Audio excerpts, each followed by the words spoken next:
नमस्कार। आज हम महाभारत की गहराइयों में उतरेंगे, लेकिन एक कहानी की तरह नहीं, बल्कि हम इसे एक ऐसे रहस्यमयी ग्रंथ की तरह देखेंगे जिसमें विज्ञान और ब्रह्मांड के शायद सबसे बड़े राज छिपे हो सकते हैं।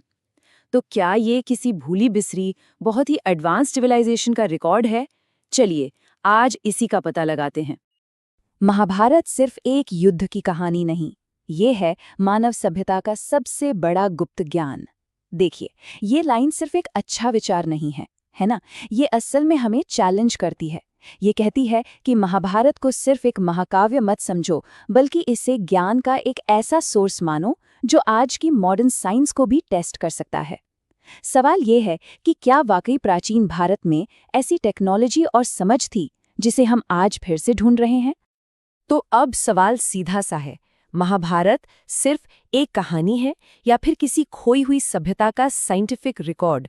चलिए इस पड़ताल में हम कुछ सबूतों को देखते हैं, उन सुरागों को ढूंढते हैं जो एक कह सकते हैं अविश्वसनीय पास्ट की तरफ इशारा करते हैं।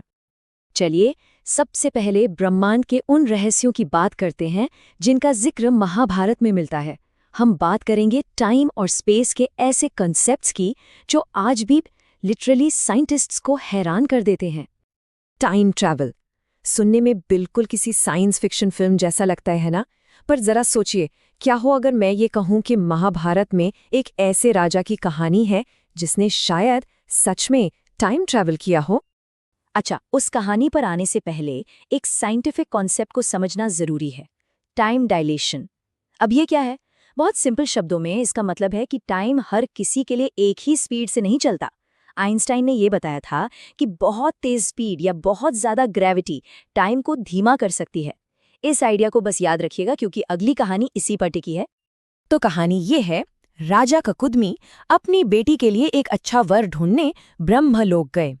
वहां उन्होंने कुछ संगीत सुना और उन्हें लगा कि अरे बस कुछ ही पल तो बीते हैं। लेकिन जब वो वापस धरती पर आए तो यहाँ कई युग बीत चुके थे। सब कुछ बदल चुका था। ये आइंस्टाइन के टाइम डायलेशन का एक अब सोचिए कितना परफेक्ट एग्जाम्पल है जो हजारों साल पहले लिखा गया था। ये कैसे हो सकता है? और बात सिर्फ टाइम ट्रैवल की नहीं है। महाभारत में नागलोक, पाताल लोक, ऐसे कई अलग अलग लोकों का जिक्र आता है। तो क्या ये सिर्फ कल्पना थी या फिर ये हमारे पूर्वजों का पैरेलल डायमेंशंस को समझाने का एक तरीका था? मतलब ऐसी दुनियाएं जो हमारे साथ ही मौजूद हैं पर हम उन्हें देख नहीं सकते। सोचने वाली बात है ना? ओके, तो चलिए अब ब्रह्मांड के इन बड़े बड़े रहस्यों से जरा जमीन पर आते हैं और कुछ और ठोस चीजों की बात करते हैं। बात करते हैं टेक्नोलॉजी की। महाभारत के युद्ध में जो दिव्य अस्त्र इस्तेमाल हुए थे वो आज के मॉडर्न हथियारों से इतने मिलते जुलते हैं कि देखकर सच में हैरानी होती है। जरा इस पर नजर डालिए। एक तरफ है ब्रह्मास्त्र जैसे दिव्य अस्त्र जिनके बारे में लिखा है कि वो पूरी दुनिया को तबाह कर सकते हैं, और दूसरी तरफ हमारे आज के न्यूक्लियर वेपन्स। इन पुराने अस्त्रों की तबाही का जो डिस्क्रिप्शन है वो आज के एटम बम की ताकत से इतना मिलता जुलता है कि यकीन करना मुश्किल है। तो क्या ये सिर्फ कल्पना थी या किसी खोई हुई टेक्नोलॉजी का सबूत? और फिर संजय की दिव्य दृष्टि को देखिए। वो महल में बैठे हैं और मीलों दूर चल रहे युद्ध का एक एक पल लाइव सुना रहे हैं, बिल्कुल वैसे ही जैसे आज हम लाइव टीवी ब्रॉडकास्ट देखते हैं। इसे तो टेक्स्ट में दिव्य टेलीकास्ट तक कहा गया है। मतलब ये जो समानता है ये सच में सोचने पर मजबूर करती है। चलिए अब हथियारों और टेक्नोलॉजी से आगे बढ़ते हैं और बात करते हैं इंसानी शरीर की और उसकी ताकत की हदों की। महाभारत में ऐसे ऐसे किरदार हैं जिनकी शक्तियां और जिनके जन्म की कहानियां आज की बायोलॉजी को सीधा सीधा चैलेंज करती हैं। भीष्म की इच्छा मृत्यु की शक्ति, जरा इसके बारे में सोचिए। वो खुद तय कर सकते थे कि उनकी मृत्यु कब होगी। आज साइंस उम्र बढ़ने के प्रोसेस को कंट्रोल करने की कोशिश कर रहा है ना? तो क्या भीष्म के पास अपने मन और शरीर पर कोई ऐसा कंट्रोल था जिसे हम आज भी नहीं समझ पाए हैं?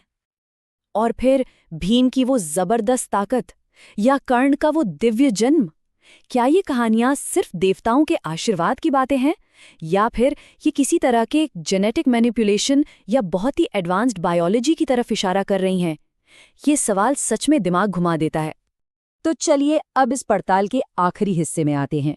और अब हम उन रहस्यों पर फोकस करेंगे जो सिर्फ पुरानी किताबों में नहीं हैं, बल्कि आज भी जिंदा माने जाते हैं। ये वो भविष्यवाणियां और कहानियां हैं जो महाभारत को सीधे हमारे आज से जोड़ती हैं। इनमें सबसे मशहूर है अश्वत्थामा की कहानी। कहते हैं कि उन्हें हमेशा जिंदा रहने का श्राप मिला था और वो आज भी इस धरती पर भटक रहे हैं। भारत में आज भी कई लोग ये दावा करते हैं कि उन्होंने अश्वत्थामा को देखा है। तो क्या ये सिर्फ एक कहानी है या एक ऐसा राज जो आज भी हमारे बीच मौजूद है? और आखिर में कलयुग की भविष्यवाणियां। सोचिए, महाभारत में हजारों साल पहले बता दिया गया था कि एक ऐसा समय आएगा जब समाज में अन्याय बढ़ेगा, प्राकृतिक आपदाएं बढ़ेंगी और इंसानों में लालच और अधर्म फैल जाएगा। अब जब हम अपने चारों तरफ देखते हैं तो क्या ये बातें चौंकाने वाली हद तक सच नहीं लगती? तो हमने क्या देखा? यही कि महाभारत सिर्फ एक युद्ध की कहानी तो बिल्कुल नहीं है। ये तो time travel, advanced weapons, super human abilities और एकदम सटीक भविष्यवाणियों का एक पूरा समंदर है। ये एक ऐसा ग्रंथ है जिसके रहस्य आज भी हमारे साइंस और लॉजिक को चैलेंज कर रहे हैं। तो हम इस सफर को यहीं एक सवाल के साथ खत्म करते हैं। महाभारत के पन्नों में और ऐसे कौन से साइंटिफिक राज छिपे हैं जो हमारी दुनिया को देखने का नजरिया हमेशा के लिए बदल सकते हैं? इसका जवाब ढूंढना अभी बाकी है।